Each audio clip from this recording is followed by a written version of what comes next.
एक दिन मुझे आमिर बाप का बेटा अली नज़र आया, जिसने मुझसे पूछा कि आपने वो मोहल्ला क्यों छोड़ दिया।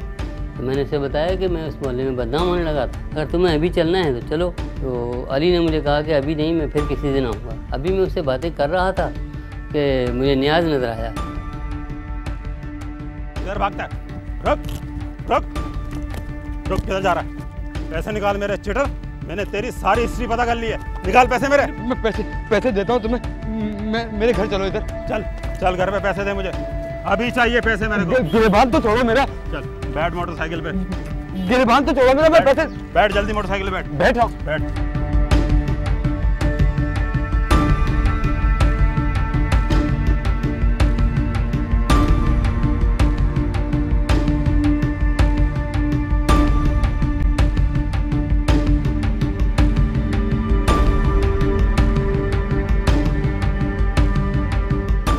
अंदर नहीं आऊंगा, पैसे मुझे यही चाहिए। मैं पैसे देता हूँ आपको, गली में खड़े खड़े पैसे दूं क्या? आप अंदर बैठे तो।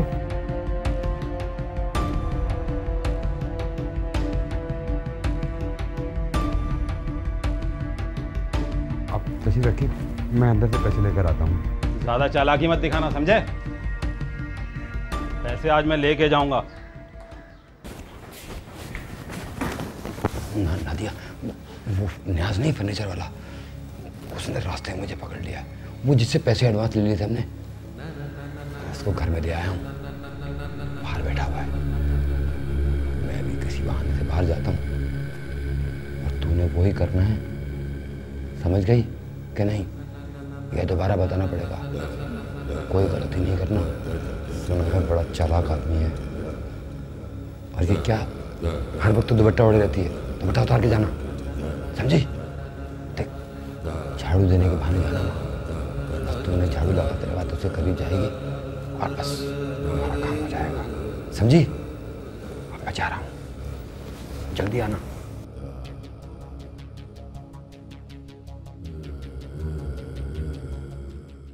वो आप बैठे, मैं भी लेकर आता हूँ पैसे आपके। कहाँ जा रहे हो? पैसे लेने जा रहा हूँ आपके लिए। तुमने तो कहा था घर पे पैसे दूंगा। भाई वो पैसे मैंने किसी के पास रखवाए हुए थे आपके, मैं लेकर आता हूँ अभी। मेरा घर पूरा खुला हुआ है, मेरी बेटी मेरे घर में है। आप बैठे, मैं अभी लेकर आता हूँ पैसे। बात सुनो, अब धोखा मत देना, समझे?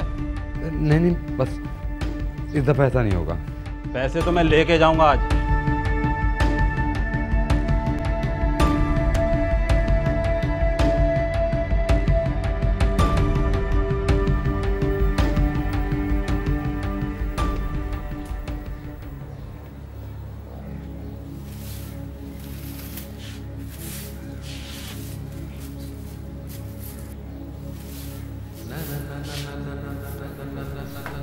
आप कुछ पिएंगे?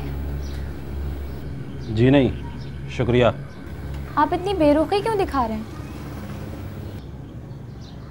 तुम जानती हो कि ये तुम क्या कर रही हो? मुझे तो पता है, आप ही नहीं समझ रहे हैं। मैं इस किस्म का आदमी नहीं हूँ, शादीशुदा हूँ और बाल बच्चे वाला हूँ। तो इससे क्या फ़र्क पड़ता है? तुम बेवकूफ़ हो, वो तुम्हें इस्तेमाल कर रहा है। तो मैं क्या करूं? अभी तो तुम जवान हो, जब तुम्हारी जवानी ढल जाएगी ना, तो वो तुम्हारे हाथ पैर तोड़कर सड़क पर बैठा देगा और तुमसे भीख मंगवाएगा, भीख। मैं ये सब अपनी खुशी से नहीं करती, वो मुझे मार डालेगा और उसके पास तेजाब भी है। अगर मैं ये सब नहीं करूंगी, वो मुझे मार देगा जान से।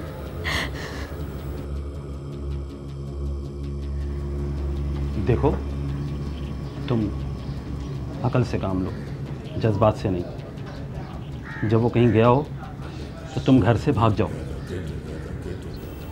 मगर मैं जाऊंगी कहाँ? तुम फिक्र मत करो, रास्ते खुद ब खुद बन जाएंगे। और हाँ, वो आए तो उसको कह देना कि मैं पैसे लिए बगैर उसकी जान नहीं छोड़ूंगा।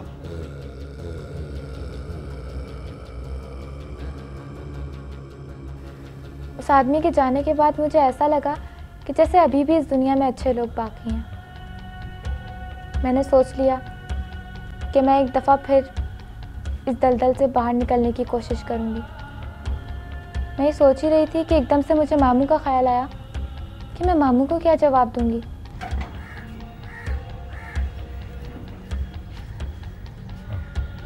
क्या हुआ?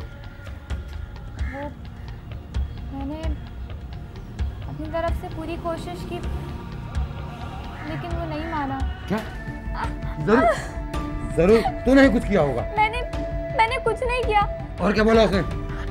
और कह रहा था कि मैं पैसे लिए बगैर नहीं जाऊंगा। मामू ने जब ये देखा कि वो भला आदमी उसके जाल में नहीं फंस रहा, तो मामू ने एक शैतानी मंसूबा बनाया। मैं तुझे किसी और के घर में छुपा देता हूँ, और इस शख्स की मैं इसके खिलाफ पुलिस से मैं एक अगवा का मुकदमा दर्ज करा देता हूँ, जिससे ये फंस जाएगा। और मैंने ऐसे ही किया। इस बात का किसी और को पता चला तो मार मार के तेरी हड्डियां तोड़ दूंगा, समझी?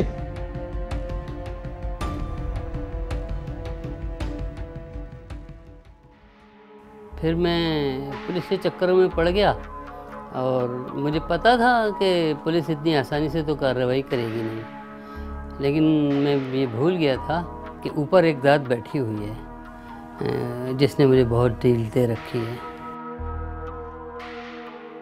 और फिर एक रात अल्लाह ताला ने मेरी ऐसी मदद की कि मैं उस घर से फ़रार होने में कामयाब हो गई। अब्दुल्ला शाह गाजी के मज़ार के बारे में मैंने अपने गांव में भी सुना हुआ था।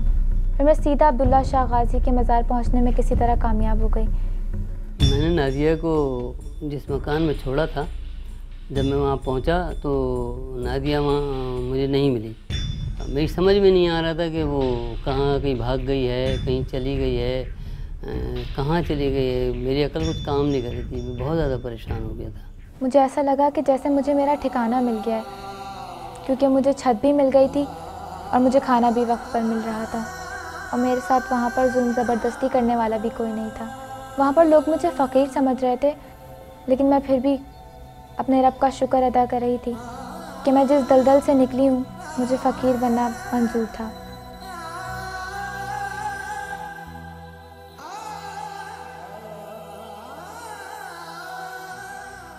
मेरे दबाव पर पुलिस ने नियाज़ को तो उठा लिया था, लेकिन जब नियाज़ ने पूरी कहानी सुनाई पुलिस को, तो पुलिस मेरे पीछे पड़ गई और आखिरकार पुलिस ने मुझे गिरफ़्तार कर लिया।